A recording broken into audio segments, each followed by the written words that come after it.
Hello and welcome to Disney Theme Park Tips. Today we're going to be looking at my ideal day at Epcot, so let's just jump into it. Welcome to Disney Theme Park Tips, Video 2. This channel is here to help you know what to do when coming to Disney World in Florida. Today we're going to be looking at my ideal day in Epcot. This is my own opinion, so it's okay to disagree. And if you want to, please like the video, as it's free and it lets me know what type of videos you fans like. Enjoy! Okay, so we're going to introduce this new thing called Comment of the Month. This gives small creators and you guys a chance to be part of my videos. So feel free to comment whatever the theme is, and just as long as it's a good comment, you might have a chance of being up there. I'm sure yours could be a lot better. So let's get started with it. So I think the best time to go there is the Food and Wine Festival. Just because it has lots of new stands where you can enjoy the stuff there. There's lots of stores and there's lots of food and cool games you can play to get some free prizes with you and rewards. So I think it's pretty good. I'm just going to give some more information about the full events, what time they are.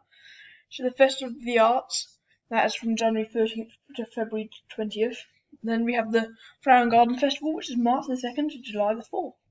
Then you have the Food and Wine Festival, which we'll be primarily talking about today, and that is going to be July the 14th to November the 19th. And finally, the Festival of the Holidays is going to be November the 25th to December the 30th.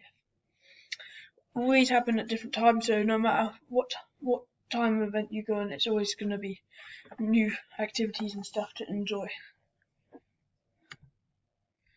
So the opening and closing times usually opens at around 8:30 to 9 a.m, which is the time I'd recommend you get there, and it shuts in the park at 11 p.m, so make sure you can get as much action packed before that, or we can relax if you want before that time ends. However, guests outside the park cannot enter from 9 p.m, so make sure you get there quickly. What time do you leave to go there? I'd say you leave at around 8:30, so you get there right as the gate opens, and so you can get the first destination to talk about briefly. I'd say make sure you go through the main gate. The reason, because you can get meals from Mars Montage and Remy Scavenger Hunt worksheet and stickers in the creation shop, which is the activities you can do throughout the day to get the free rewards. So yeah, I definitely recommend doing that personally, which you can get through there by using the monorail and buses, but I wouldn't recommend using the Skyline if you're going to do those two. I'd also add that from the main entrance, I'd allow the 30 to 45 minutes walk to get to the France theme Pavilion, which is where we're going to be going first. I'd take small stops for water and to catch some air before continuing, as it's quite a walk, but it's definitely worth it, because first you get to go to Remy's Ratatouille Adventure. I'd say get there as quick as you can, the reason being because Lightning Lane's quite expensive, as you know. So if you can get there before the Lightning Lane, then before you having to use Lightning Lane and before the crowds get all high, then the queues get high, then I'd definitely recommend you get there quickly. It's a great ride. I'd definitely recommend going on it. Probably one of the best in Epcot, maybe on the top 10, which I think will be in the pinned comments. So yeah, that's a good ride, and that's the next part. So for breakfast, I know you'll be pretty puffed out after the ride, which is why I recommend a trip down to La Crêperie de Paris. Book a Lightning Lane for Guardians of the Galaxy at this point around 3 o'clock to 4 o'clock in the evening, PM, and the Crêperie de Paris sells pretty good stuff, like pretty nice crepes, and it energizes you for the rest of the day. Next, for a quick bite, Canada's cheddar and bacon soup. If you're still feeling hungry after the crepes, then this is the place where I'd recommend you go. This also helps with Remy Scavenger Hunt and the Meals from Mars Tarts, which can be purchased at the Creation Shop. And there is that does count for your Meals from Mars Tarts if you get the Canadian cheddar and bacon soup. But also, I'm pretty sure the beef filet mignon is pretty good, even though I didn't try it. So yeah, I definitely recommend that, and remember they can be purchased at the Creation Shop. Not these, but you know. Then we also have Hawaii's passion fruit cheesecake, which is the next thing you can do for Meals from Mars Tarts. They do seem to have some nice stuff there, but this will help you with the Meals from Mars Tarts, and considering that the price is pretty good, then I'd recommend you go there if you're walking around the park, then it's also a good snack as well. Ride 2, I'd say that since it's a 5-minute walk from Hawaii to Canada, but then you have to take another 10 to 15-minute walk to Norway, where you can ride Frozen Ever After. Be warned, queues can take 1 hour to 2 hours approximately, but they do emphasize on that, so possibly like 15 minutes. So you can always purchase the Lightning Lane as well for like 11.45ish. But it's a good ride, and even though I haven't been in it, I've heard great reviews. So yeah, I'd definitely recommend that as your second ride. So now we have lunch, and for that, Earth Eats. Now this isn't to do with this is a booth. This isn't to do with any from the Meals from Mars Tarts, but their food there is not only vegan friendly, but is also very nice. I did try some of the Impossible burger and some of the meatballs, and they were really nice. So I definitely recommend that if you're having lunch there. I forgot to mention that from Norway there takes about 10-15 minutes, and you can find it and it says here near the port of entry.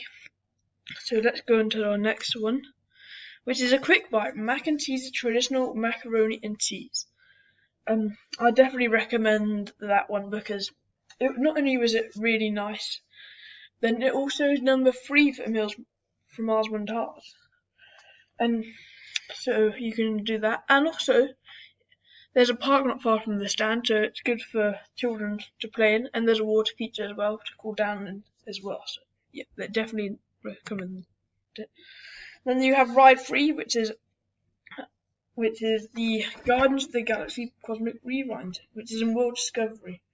I think that it was my favourite ride in my top 10. And that's because it is a really good ride, and I'd recommend that you definitely go in it. Also, the gift shop had a wide range of items. As you can see, me and my dad had some Star-Lord masks, which you can get at the gift shop as well. So yeah, there's lots of stuff like some of the Infinity Stones and some of their currency. So yeah, it's a 4-minute roller coaster, and yeah, my favourite. So definitely think that if thrill seekers, it's the ride for you. Next, another ride as well. Ride 4, Space of Earth. It's an optional ride, but it's 20 minutes. And we're gonna go around Showcase after this. It's not far from the Guardians of the Galaxy ride, and it's great. So now once you've done that, and also if you want to see like details of that, watch the video that I sent in the pinned comments about the top 10 rides. So now we're gonna go around the World Showcase. So keep an eye out for Remy, and he was also at Earth Eats as well. So I forgot to mention that. And also recommend you book Garden Grill around 8:15. You may have also spotted some Remy's going back from France and Norway and everywhere. So yeah, keep an eye out for him. And now let's go around World Showcase.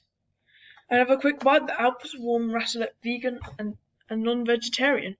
This can be served with pairs of potatoes or ham and potatoes. It's also by Germany, and one of the Remy's is in Germany. I haven't had it, but you can see here that it looks amazing, and that's one of my most anticipated snacks on this trip. So yeah, I think it's going to be good. So definitely see if you can see where it is. And then the quick bite. By the way, the other one also counts for Remy's Ratatouille Adventure. I mean, Meals from Mars and Tards. I think I'm losing my words today. And we have Reese's griddled cheese as a quick bite. It is between Morocco and Japan, and if you've done all the ones I recommended, you've completed Meals from Mars and Tards. So now you're worthy of getting the prize. If you also don't like some of these cheeses, there are some in Germany and Brazil. So there's lots of cheeses you can find out the way if you get the guidebook, which I've been displaying in most of this video. So check out the guidebook, and all the cheeses I'm sure taste really nice. And I've had some as well. Okay, now I expect you'll be wanting your rewards. So you can if you found all the Remy's, then you can go to port of entry where you can collect your mystery prize. I'm not going to say what it is, but it's really good. It's special. And the Meals from Mars Montage, it's actually my favourite prize that you can have. It's a prize possession you can keep as well. And they are both amazing, so it's definitely worth the effort. However, you probably should hurry because these close when the fireworks start at 9. So be quick when you're heading over to them. And also, these are all in the port of entry area in the middle of World Showcase, and not in the middle of World Showcase, but at the start of World Showcase, near the start of World Showcase. Now for dinner, have a nice bite at the Garden Grill. It's character dining, so you get to meet Chip, Dale, Pluto, and even Mickey Mouse. The food is grown at Epcot, which in the Living of the Land ride you get to see some of it, so there's lots of information you can see in that ride. It's in the Land Pavilion, so that's where you can find it, and the food is really nice there, and it's personally was one of my favourite places to eat, so definitely recommend it. Now, entertainment, 9 o'clock, that'll be the fireworks. They start at 9, last 20 minutes, so be there quick. Here's the picture of the fireworks that we went to for the 50th anniversary. They've probably changed a bit now, but they're still great entertainment, and I still recommend you go into them. So yeah, I definitely recommend going to Epcot for the fireworks as well. Okay, now there's two options. You can either A, leave Epcot as you may be tired, or B, ride Test Track and Soaring. As they're two rides you don't want to miss out on. Personally, I'd choose option B. Because if you only get to go there once, then Test Track and Soaring are all good rides that that are really good to go on, and I would rather not miss out on them. Test Track is almost one of my favorite. Was almost made to the top 10. It's one of my favorite rides as well. So remember, the park closes at 11, so you have 2 more hours so you have just less than 2 hours after the fireworks. Next time I'm gonna be on sorts. Yeah, you heard me right. Sorts. I don't have long, so we'll quickly go to it, but I'll explain more in my next video. Now, remember about the comment of the month. So I'd like you to comment what is better, Animal Kingdom or Epcot. Please like it was Epcot, but I'm running out of time, so bye for now.